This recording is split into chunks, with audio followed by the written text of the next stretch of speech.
In the year 2000, an uprising began in Palestine. Like most Americans, Allison Weir, the editor of a small-town newspaper in California, knew very little about the conflict, other than what she had gleaned from the evening news or newspaper headlines. Neither a Muslim nor a Jew, she nevertheless became more curious about the topic of the Palestinian uprising. And as she researched it, she became increasingly suspicious that the American media were not telling us the whole story. Months later, she traveled to the occupied territories as an independent journalist to find out for herself what the U.S. media seemed to be omitting. 5 years ago, I guess it was, I knew almost nothing about Israel and Palestine. I skimmed the headlines on the topic, I accepted the confusion of what I read, and like most people, I just moved on. At that time, I was the editor of a very small newspaper in Northern California, in Sausalito. I was writing about the local school district, the city council, the local fishing fleet. The Middle East seemed distant and really irrelevant to my daily life. But then finally, when this current uprising began, about 5 years ago, and I began to see on television those scenes of children throwing stones against tanks, I finally, at this pretty late stage of my life, grew curious and wondered what this was all about. I decided to finally pay attention and try to just understand the Israeli-Palestinian conflict. And when I did that as a journalist, I very quickly picked up something I should have noticed before, which was that we were getting a very one-sided view of this conflict.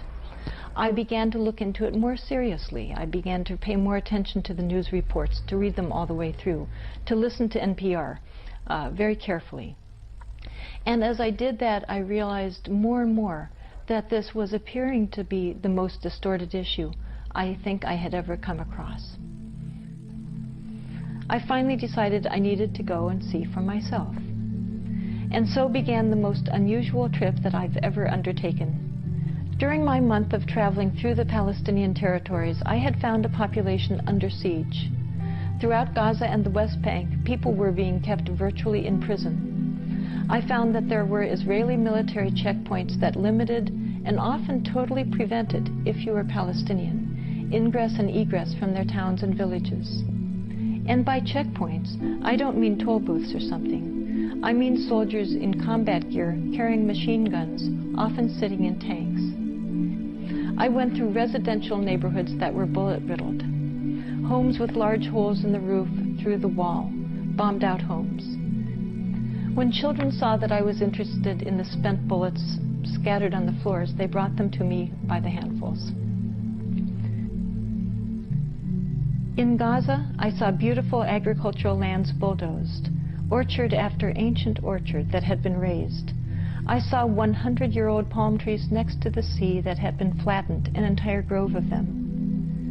I saw families whose breadwinners at that time had been out of work for 5 months, now it's 5 years, because they were not allowed out of their towns to go to their work. I met people who were the only ones still working for an extended family of 40. This is the reality in occupied Palestine. I talked to women living in tin shanties and tents in the dirt. They had had homes. They were not inherently penniless people. One woman had had 2 homes. One was for her son, who had just gotten married. But Israel had wanted their land, so it had bulldozed their homes. Since thousands of children, literally, have been injured by American weapons, they're not hard to find. I saw boys with holes through their stomachs, in their heads, in their backs. I saw a brain-dead 12-year-old. He had dared to throw stones at Uzi-carrying, tank-wielding soldiers. I saw boys who will never walk again. They won't skip, they won't have children, they won't frolic. Their childhoods are finished. This is what I saw in Gaza. And then I visited Ramallah. I visited a newspaper office with sandbags around. Against the bullets, the Israeli military shot at them on occasion. And then I visited Bethlehem, where I saw an infant. I saw a hospitalized baby whose mother had not been able to visit him for months because she was not allowed out of Gaza to visit her sick baby. And this is what I saw in Palestine. But it's not what I saw when I read the San Francisco Chronicle when I returned to the United States. And I went to the library to see, upon my return, what the newspaper had printed for the 30 days that I was gone. As I looked through the pile of newspapers, I was appalled at what had been considered news coverage. I discovered that there had been no mention of 9-year-old dead Obai, no mention about a mother of 3 being killed in Ramallah, nothing about paralyzed children or women drinking tea in the dirt. Instead, I read only about an Israel under siege. I found it difficult to answer their questions. I was tired of telling people that Americans don't know what we're doing, that our newspapers don't tell us. 3 months after returning from Palestine, Alison Weir quit her job and founded If Americans Knew, an organization dedicated to quantifying the ways in which the American media was misinforming the public about the conflict. Ms. Weir explains her group's methodology, analyzes the data, and reports on the key findings.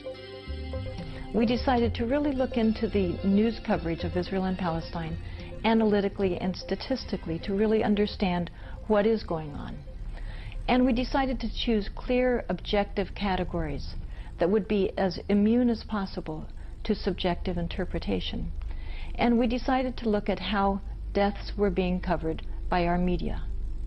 Now, the important thing is that we looked at how deaths were being covered among both populations, Israelis and Palestinians. It's my view, and I'm sure yours, that they're all human beings, that all human beings' deaths are equally tragic and quite newsworthy. We looked at the first year because that's such a significant period. First impressions are so powerful. They lead us all to conclude about who initiated the violence, who is retaliating, who is the victim, who is the aggressor. It's very significant. Then we decided to also look at the coverage for last year, for 2004, to see if any patterns we discovered in the first year were then continued in the second year, or whether coverage changed significantly. We specifically studied the New York Times and the 3 major networks. We looked at ABC, CBS, and NBC, their evening primetime news shows. Now, to do this study, the first job was a very sad job, to discover how many people had been killed during those 2 years, how many Israelis and how many Palestinians. And to learn that fact, we went to an Israeli human rights organization, B'Tselem, which is very respected and quite careful in its gathering of data. It gathers information for both Israelis and Palestinians. So in looking into how many people had been killed in that first year, we discovered that 165 Israelis had tragically been killed by Palestinians, and that 549 Palestinians had tragically been killed by Israelis. In 2004, what you discover is that 107 Israelis had been killed, which was a reduction. It was about 30% less than the first year. So they had experienced a calmer period of time. For the Palestinian population, however, you discover that the amount of death had greatly increased, that 821 Palestinians had been killed during that period. Therefore, Palestinians were being killed last year by a rate of 8-to-1 over Israeli deaths. Now, keeping those numbers in line, we then looked at what the New York Times had reported and what these major networks had reported. For example, we found that ABC had covered Israeli deaths at a rate 3.1 times greater than Palestinian deaths. We discovered that CBS had covered Israeli deaths at a rate almost 4 times greater, 3.8-to-1. We discovered that NBC covered Israeli deaths at a rate 4 times greater than Palestinian deaths. In other words, just to take one example, CBS